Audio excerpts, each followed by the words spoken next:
सांगणारा भावना, तुमचं शरीर तुमच्या कंट्रोलमध्ये आहे का? मी काय सांगितलं तुम्हाला? भावना, वर्तन आणि आपल्या डोक्यात चालणारे विचार जे आपल्या डोक्यात चालतात, त्याच्यावर जर आपलं कंट्रोल नाही राहिलं तर आपण पागल होऊ शकतो. तुमच्यापैकी बसलेला कोणताही मुलगा पागल होऊ शकतो. आणि सर्वात जास्त आमच्या ओपीडीमध्ये आता तुमच्यासारखे मुलं येत आहे. लॉकडाऊनपासून हे प्रमाण वाढलं आहे. जसं सर्दी होतो, खोकला होतो, ताप येतो, तर तुम्ही काय करता? दवाखान्यात जाता, डॉक्टरकडे जाता, मेडिसिन घेता, ठीक होता. पण जो काही पागल व्यक्ती राहतो त्याला हे स्वतःला समजत नाही का हा मला आजार झाला. मग तुम्हाला समजलाच नाही आजार झाला तर तुम्ही दवाखान्यात येणार का? पागल व्यक्ती म्हणतो का मी पागल आहे? तो म्हणतो बाकी सर्व पागल आहे पण मी पागल नाही. तुमच्या वयामध्ये सर्वात जास्त मृत्यू कशामुळे होतो तुम्हाला माहित आहे का? कशामुळे होतो? हा, कोरोनामुळे कोणी मेले का? तुमचे मित्रमैत्रीण गेले का? गेले नाही, कोणी नाही गेले. कोरोनामुळे नाही होत, शारीरिक आजारामुळे, पण एक मोठा आजार आत्ता होत आहे आणि तो आहे आत्महत्या. सर्वात जास्त मुलं हे आत्ता सुसाईड करून मरतात. माहित आहे तुम्हाला? आत्ताचा एक आकडा आहे 4-5 दिवसापूर्वीचा, 13,044 आपल्या देशामध्ये आत्महत्या केल्या आणि त्याच्यामध्ये नंबर 1 आहे महाराष्ट्र.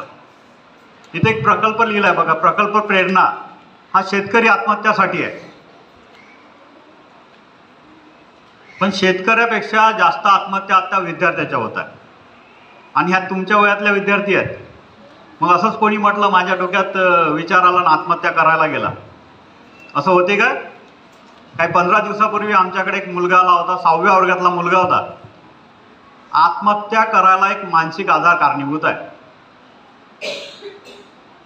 तुम्हाला माहित आहे का? तुम्ही असं म्हणता का केव्हा की मी बोर होत आहे? बा किती लोक म्हणतात? हात वर करा बरं. अरे बाप रे, तुमच्या आई वडिलाला घरी गेल्यानंतर हाच प्रश्न विचारा, तुम्ही बोर होता का?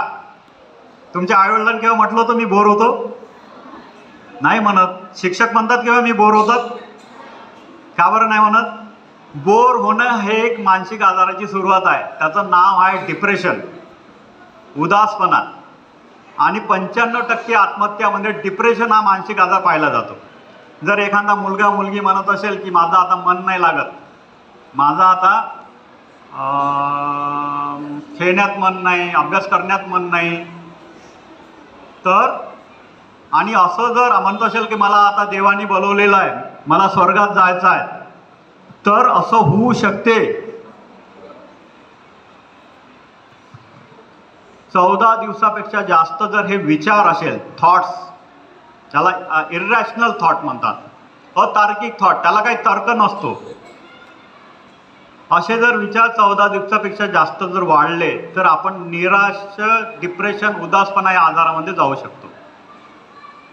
आणि तुमच्यासारखी मुलं आता आम्हाला पाहायला मिळत आहे. WHO आणि भारत सरकार असं म्हणत आहे 4 पैकी 1 व्यक्ती आता हा डिप्रेशन, नैराश्यामध्ये राहणार आहे. तुमच्या घरात किती लोक आहेत? 4 किंवा 5, बरोबर? ठीक आहे. तर 1 पेशंट राहणार आहे तुमच्या घरात. हात खाली करा. आणि याच्यावर उपचार खूप जास्त वेळ लागतो. त्यामुळे निश्चित तुमच्यापैकी कोणी ना कोणी पेशंट, बघा आता आपण शांत बसलेले असताना अशांत झालो. म्हणजे आता जर मी तुम्हाला ठरवलं डिस्टर्ब करायचं, फक्त 2 मिनिटात मी सर्वाला डिस्टर्ब करू शकतो. म्हणजे याचा अर्थ आता तुमच्यामध्ये हा आजार आलेला आहे आणि मी तुम्हाला या आजाराचे लक्षणं, वेगवेगळे आजार आहेत,